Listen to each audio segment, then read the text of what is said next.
오늘 하나님의 말씀은 출애굽기 34장 30절 말씀 가지고 은혜를 나누려고 합니다. 출애굽기 34장 30절 말씀 다 같이 봉독하겠습니다. 아론과 온 이스라엘 자손이 모세를 볼 때 모세의 얼굴 피부에 광채가 남을 보고 그에게 가까이 하기를 두려워하더니. 아멘. 오늘 하나님의 말씀은 모세가 이제 다시 십계명의 돌판을 돌로 새겨서 그리고 하나님께 가지고 가고, 그리고 그 돌판에 하나님께서 십계명을 써주시고 그 계명을 가지고 내려와서 이스라엘 백성들을 만나는 장면에 관한 말씀입니다. 오늘 말씀의 제목은 빛을 발하라는 말씀인데요, 우리 말씀 첫 번째 말씀은 구별해야 할 날들에 대해서 말씀을 나누려고 합니다. 하나님께서 모세에게 말씀하시고 그리고 다시 당부하시는 것이, 다시 이것을 반드시 해야 된다라고 말씀하신 것이 몇 가지가 있었습니다. 물론 십계명의 말씀은 당연한 것이고요, 그리고 그 외에 다른 말씀들을 하시게 되는데요, 첫 번째 말씀은 하나님께서 구별된 날들, 절기에 대해서 말씀을 하십니다. 출애굽기 34장 22절 말씀 우리 같이 읽겠습니다. 77절 곧 맥추의 초실절을 지키고 새말에는 수장절을 지키라, 이렇게 말씀하고 있습니다. 이스라엘 백성들이 지켜야 할 절기가 있었습니다. 그것은 뭐냐면 첫 번째는 6월절부터 시작하니까 6월절, 그 6월절은 패스오버, 즉 출애굽할 때 그 어린 양의 피를 문설주와 지방에 발랐던 그 사건이 있었던 6월절, 이것은 예수 그리스도의 보혈을 상징하는 것이기도 하고, 이 6월절은 구약과 신약에서의 굉장히 중요한 사건이죠. 왜냐하면 예수님을 6월절 어린 양이라고 부르고 있기 때문에 그렇습니다. 그리고 출애굽할 때 기준이 하나가 있었는데, 6월절 특별히 그때 그 사건에 죽음의 구름이 애굽 땅을 다 덮고 있을 때, 그때 딱 살 수 있는 조건 하나가 있었습니다. 그것은 뭐냐면 유대인이냐 애굽인이냐가 아니라 그 집에 좌우 문설주와 지방에 2월절 어린 양의 피가 있느냐 없느냐의 조건이었습니다. 그와 마찬가지로 우리에게도 똑같은 얘기죠. 우리 가운데 예수님의 피가, 보혈이 우리 가운데 있느냐, 우리 집에 그게 있느냐 없느냐가 구원의 조건인 것입니다. 그래서 6월절, 가장 중요한 6월절, 그리고 그 다음에 77절, 그러니까 7 곱하기 7 그러면 49니까, 그리고 그 다음부터 절기가 시작되니까 이게 신약시대에는 오순절, 그런데 이 77절은 여러 가지로 불렸습니다. 77절이라고 불리기도 하고 맥추절이라고 불리기도 하고, 왜냐하면 보리를 추수하는 하는 절기이기 때문에 그렇습니다. 그리고 또 이 6월절을 기준으로 해서 첫 수확을 하는 것이기 때문에 초실절이라고 불리기도 했습니다. 그리고 출애굽기 34장에 계속 기록되고 있지만 이때가 율법을 받았기 때문에 이스라엘 백성들은 지금도 율법절로 지킵니다. 그러니까 오순절, 77절, 맥추절, 초실절, 율법절, 이게 다 똑같은 다 똑같은 절기인데요, 그 절기에 우리가 기억해야 될 것은 이때에 하나님께서는 구약에서는 십계명을 주셨고, 그리고 신약에서는 성령을 주셨다고 하는 것을 우리가 기억해야 할 것입니다. 그래서 하나님께서는 뭔지는 모르지만 6월절을 기준해서 50일이 지났을 때 구약에서는 이스라엘 백성들에게 율법을 허락하시고, 그리고 신약에 있는 성도들에게는 성령을 부어 주셨습니다. 그리고 그 절기가 지나고 나서 그 다음에 새 말에는 수장절을 지키라, 이렇게 말씀하고 있습니다. 수장절이라고 하는 것은 초막절이라고도 하는데요, 이건 뭐냐면 이스라엘 백성들이 이 광야 시대를 생각하면서 광야를 지났던 것, 그 집 없이 떠돌던 그때 광야 시대 하나님께서 어떻게 이스라엘 백성들을 돌보셨는지 그것을 기억하면서 이 이스라엘 백성들에게 일주일 동안 바깥에서 초막을 짓고, 집이 아니고 바깥에서 초막을 짓고 살으라고 하는 그런 절기입니다. 그래서 이스라엘에 실제로 가보면 옥상에 보면, 옥상이나 베란다 같은 데 보면 초막이 이렇게 져 있는 데가 있습니다. 이렇게 져 있어요. 그래서 처음에는 제가 저게 뭔가 이렇게 했는데, 그게 이제 이 초막절을 지키기 위해서 자기의 옥상이나 아니면 베란다에 이렇게 초막처럼 해서 거기서 일주일 동안 지내는 것을 보았습니다. 그런데 여기에 보면 이렇게 말씀하고 있죠. 77절 곧 맥주절의 초실절을 지키고 세말에는 수장절을 지키라. 그런데 여기에 한글 번역에서 한 단어가 딱 이렇게 번역할 때 약간 빠진 단어가 있어요. 그게 뭐냐면 레카예요. 레카인데 본문에 보면 타하세 레카 이렇게 돼 있어요. 지키라. 타하세는 지키라는 것이고 레카는 너희를 위하여요.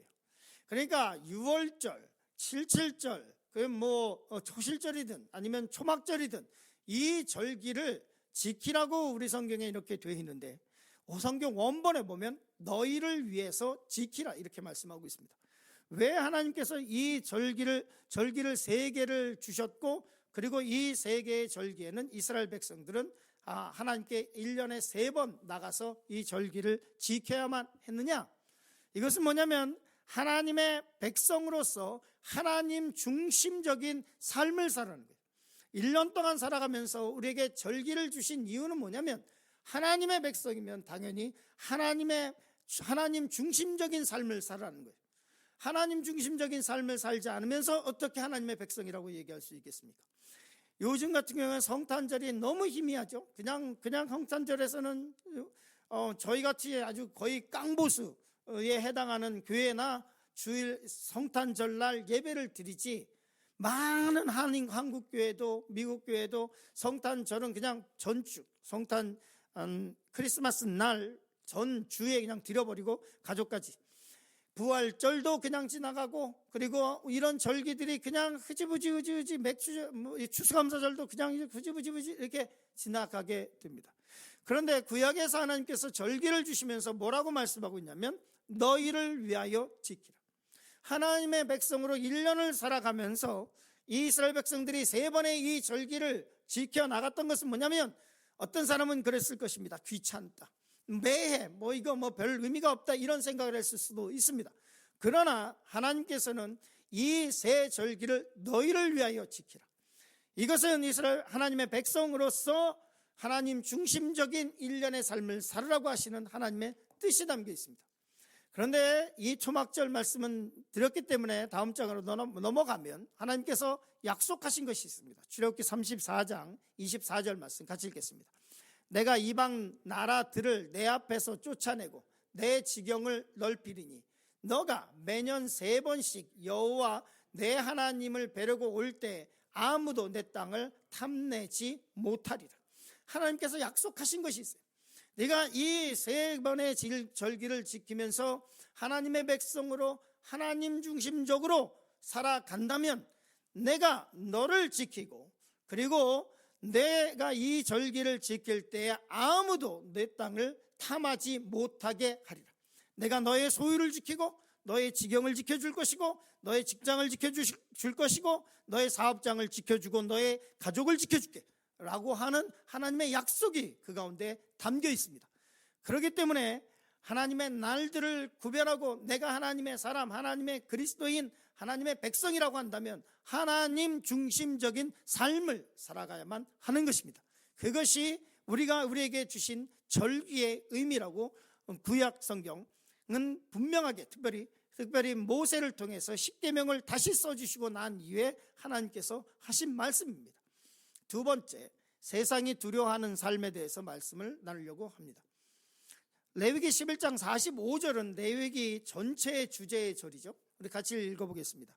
나는 너희 하나님이 되려고 너희를 애굽 땅에서 인도하여 낸 여호와라. 내가 거룩하니 너희도 거룩할지어다. 하나님은 하나님의 백성에게 요구하시는 것이 있어요. 그것이 뭐냐면 내가 거룩하니 너희도 거룩한 삶을 살아. 내가 거룩하니 너희도 세상과 구별된 삶을 살아라. 내가 거룩하니 너희도 나의 백성으로서 맞는 이 세상에 속하지 않고 섞이지 않은 그 거룩한 삶, 고결한 삶을 살으라고 요구하고 계십니다. 출애굽기 34장에 보면 모세의 얼굴이 변했던 사건을 우리가 읽을 수 있습니다. 오늘 본문의 말씀인데요. 그런데 이 사건이 있기 전에 이 모세가 출애굽기 34장 28절에 보면 모세가 다시 돌판을 새겨서 그리고 하나님 앞에 가져갈 때 모세가 40일 동안 떡도 먹지 않고 물도 마시지 않으면서 하나님의 임재 가운데 있었던 것을 보게 됩니다. 제가 읽겠습니다. 모세가 여호와 앞에 40일 40야를 거기 있으면서 떡도 먹지 아니하고 물도 마시지 아니하였으며. 음식을 할 때 음식을 안 먹는 건 좀 견딜 만한데 물도 안 마시는 것은 참 저는 해본 적이 없습니다. 뭐 일주일을 하든 뭐 열흘 가든 뭐 하든 뭐 3일을 하든 물을 안 마시고 해본 적은 없습니다. 그런데 많은 의사들이 인간은 불가능하다라고 얘기를 하죠. 모세가 40일 동안 떡도 먹지 않고 물도 마시지 않고 그리고 하나님의 임재 가운데 있었습니다. 그리고 내려왔습니다. 그랬더니 이렇게 말씀하고 있습니다. 같이 읽겠습니다. 아론과 온 이스라엘 자손이 모세를 볼 때 모세의 얼굴 피부에 광채가 남을 보고 그에게 가까이 하기를 두려워하더니 이렇게 말씀하고 있습니다. 아론과 이스라엘 백성들이 모세를 보는데 너무나 이 모세가 너무 거룩해 보였고 그리고 너무 하나님의 임재 가운데에서 바로 나왔기 때문에 그에게 가까이 하는 것을 두려워할 정도로 얼굴에 빛이 나고 그의 모습이 변해 있었습니다. 그러나 이 말씀 속에서 우리가 묵상해야 될 것이 있습니다. 하나님의 백성으로 거룩한 삶을 살아가면 세상에 세상에 그 어떤 일이 있어도 세상에서 기죽을 일이 없습니다. 예수 믿는 사람이 하나님의 말씀대로 살아가면 돈이 좀 없을 수도 있죠. 가난할 수도 있고 좀 몸이 허약할 수도 있습니다. 그러나 그렇다고 해서 세상에 주눅들 이유는 전혀 없습니다. 하나님의 말씀으로 당당하게 살아가는 사람들은 세상 사람들이 그 사람을 함부로 하지 못해요. 그리스도인이고 하나님의 사람인데 세상 사람들보다 더 못하고 더 깨끗하지 않고 더 하나님의 말씀대로 살아가지 않을 때 세상 사람들 우리를 만만하게 보는 것이지, 하나님의 말씀대로 살아가고 꼭 고결한 삶을 살아가면 세상 사람들이 우리를 만만하게 보지 않는다는 거예요. 출애굽기 34장 33절 말씀 보면 이렇게 기록되어 있습니다. 같이 읽겠습니다. 모세가 그들에게 말하기를 마치고 수건으로 자기 얼굴을 가렸더라. 이 모세의 얼굴이 너무 광채가 나니까, 그러니까 이 모세가 그의 수건으로 그의 얼굴을 가려야만 했습니다. 그런데 그렇다고 해서 감추일 수 있는 것이 아닙니다. 고결한 삶, 하나님의 사람으로서 깨끗한 삶, 아주 멋진 삶을 살아가면 그렇다고 해서 뭘로 감출 수 있는 것이 아닙니다. 누가복음 12장 2절 말씀 같이 읽겠습니다. 감추인 것이 드러나지 않을 것이 없고 숨긴 것이 알려지지 않을 것이 없나니, 모세의 얼굴을 수건으로 가린다고 해서 가려지는 것이 아니듯이 그리스도인으로서 아주 멋진 삶을 살면 그것이 가려지지 않습니다. 마태복음 5장 16절 말씀 보면 이렇게 기록하고 있습니다. 우리 같이 읽겠습니다. 이같이 너희 빛이 사람 앞에 비치게 하여 그들로 너희 착한 행실을 보고 하늘에 계신 너희 아버지께 영광을 돌리게 하라. 이 말씀은 모든 그리스도인들, 모든 하나님의 백성들에게 적용되어야 하는 것입니다. 뭐라고 말씀하고 있냐면 너희 하나님 아버지께 영광을 돌리게 하라. 그들로, 믿지 않는 사람들로.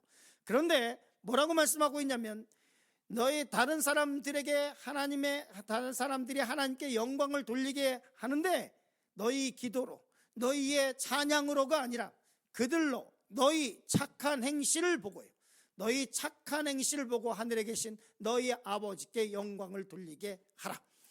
예전에는 그리스도인들이 손해볼 줄 알았습니다. 예전에는 헌신이라고 하는 것이 있었습니다. 그런데 요즘 그리스도인들은 너무나 약아져가지고 조금도 손해보려고 하지 않아요. 이 말씀이 우리에게 주시는 것은 우리는 조금 손해볼 줄 알아야 됩니다. 조금 착해져야만 합니다. 우리는 더 착해져야 돼요. 착해진다고 하는 것은 뭐냐면 조금 더 우리가 참아줄 줄 알고, 조금 더 우리가 손해볼 줄 알고, 손해보지 않으려고 하는데 어떻게 착함이 나타나겠습니까?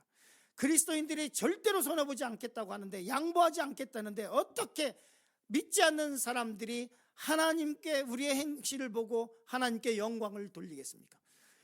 이같이 너희 빛이 사람들에게 비치게 하여 그들로 너희 기도가 아니에요, 너희 찬양이 아니에요, 너희 착한 행실을 보고 하늘에 계신 너희 아버지께 영광을 돌리게 하라라고 말씀하고 있습니다.